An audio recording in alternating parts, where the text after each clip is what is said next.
existen dos géneros, los hombres a la sala, las mujeres a la cocina. Factos, pero los que te pueden funar, claro.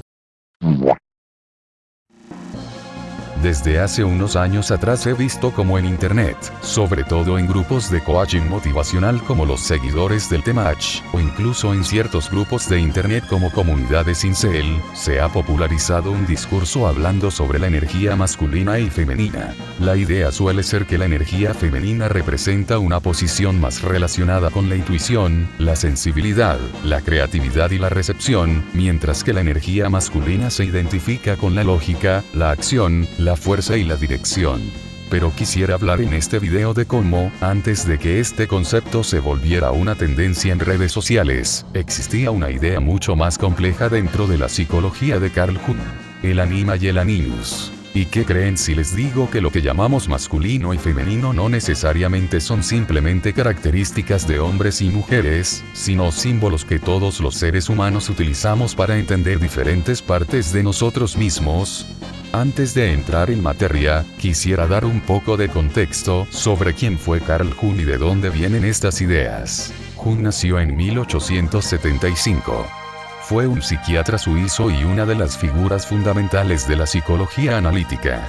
Aunque personalmente no soy alguien que defienda completamente el psicoanálisis, debido a las críticas que existen sobre su falta de evidencia científica en varios aspectos, después de leer parte del trabajo de Jung encuentro extremadamente interesantes algunas de sus interpretaciones sobre la mente humana.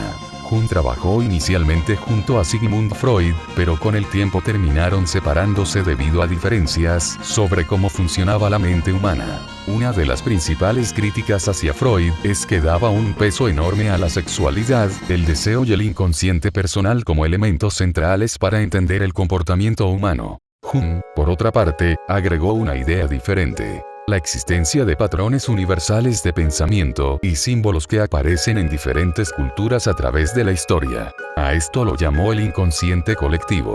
La idea del inconsciente colectivo plantea que los seres humanos tenemos ciertas formas recurrentes de representar experiencias humanas mediante símbolos. Aquí entran los arquetipos. Los arquetipos no son personas específicas, sino imágenes simbólicas que representan experiencias humanas. Por ejemplo, cuando hablamos del arquetipo de la madre, no estamos hablando literalmente de tu mamá, sino de una idea más profunda relacionada con conceptos como cuidado, protección, creación y origen. Esta imagen aparece en diferentes culturas. Desde la diosa Demeter en la mitología griega, asociada con la naturaleza y la fertilidad, hasta la Virgen María dentro del cristianismo, o incluso personajes modernos como Toriel en videojuegos. Estas figuras no son iguales literalmente, pero comparten una función simbólica parecida. Ahora quiero hablar de lo que es como tal el anima y el animus. Dentro de la teoría de Jung, el anima sería la representación de lo femenino dentro del inconsciente masculino, mientras que el animus sería la representación de lo masculino dentro del inconsciente femenino. Pero aquí hay que entender algo importante. Jung estaba utilizando las ideas de masculino y femenino que existían en su época. Dentro de la cultura occidental influenciada por valores cristianos, tradiciones clásicas y estructuras sociales históricas, ciertas características fueron asociadas con lo masculino y lo femenino. Por ejemplo, el anima podía representar aspectos relacionados con la sensibilidad, la imaginación, la emocionalidad o la conexión interna. Mientras que el animus podía representar aspectos relacionados con el pensamiento racional, la voluntad, la fuerza o la estructura. Pero esto no significa que todos los hombres sean de una manera y todas las mujeres de otra. De hecho, una de las partes más interesantes de esta teoría es que no habla necesariamente de biología, sino de cómo las personas construyen símbolos internos basados en su cultura, educación y experiencias personales. Por eso, una persona puede tener una forma completamente diferente de interpretar qué significa lo masculino o lo femenino.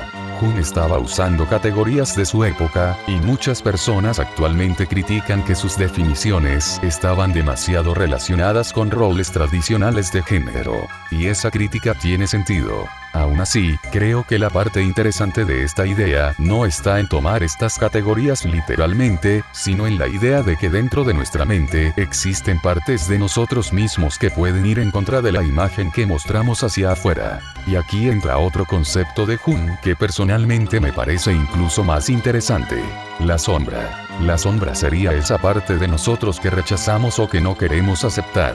Por ejemplo, una persona que quiere verse siempre como alguien amable puede negar que también tiene rabia, egoísmo, resentimiento o deseos que no encajan con la imagen que tiene de sí misma. Para Jung, la madurez psicológica no consistía en destruir esa parte, sino en reconocerla e integrarla. Porque la sombra no desaparece simplemente porque la ignoremos. Más bien, al conocer nuestras propias contradicciones podemos entendernos mejor y aprender a convivir con esas partes que forman nuestra personalidad.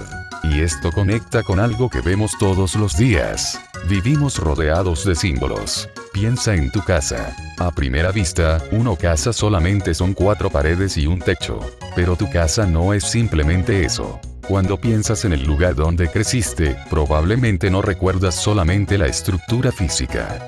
Recuerdas momentos, personas, emociones. Puede representar seguridad, refugio, pertenencia o cariño. O pensemos en una carrera. Una carrera puede ser simplemente llegar del punto A al punto B antes que otra persona. Pero simbólicamente puede representar un viaje, un cambio, esfuerzo o una búsqueda personal. Incluso una canción puede hacernos llorar, aunque no hable exactamente de nuestra vida. ¿Por qué pasa esto?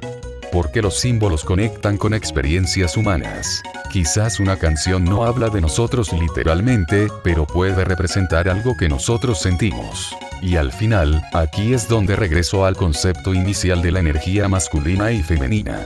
Quizás la pregunta no es si existe una energía masculina o femenina como una fuerza literal dentro de nosotros. Quizás la pregunta más interesante es por qué los seres humanos necesitamos crear símbolos para explicar nuestra experiencia. Porque al final vivimos rodeados de historias, imágenes y conceptos que usamos para entender quiénes somos. Muchas gracias por ver este video completo. Si quieren más videos hablando de tópicos similares, déjenlo en los comentarios y si alguno me llama la atención y cae dentro de algo en lo que tenga dominio y pueda añadir a la conversación, lo haré. Tengan buen día todos y nos vemos próximamente.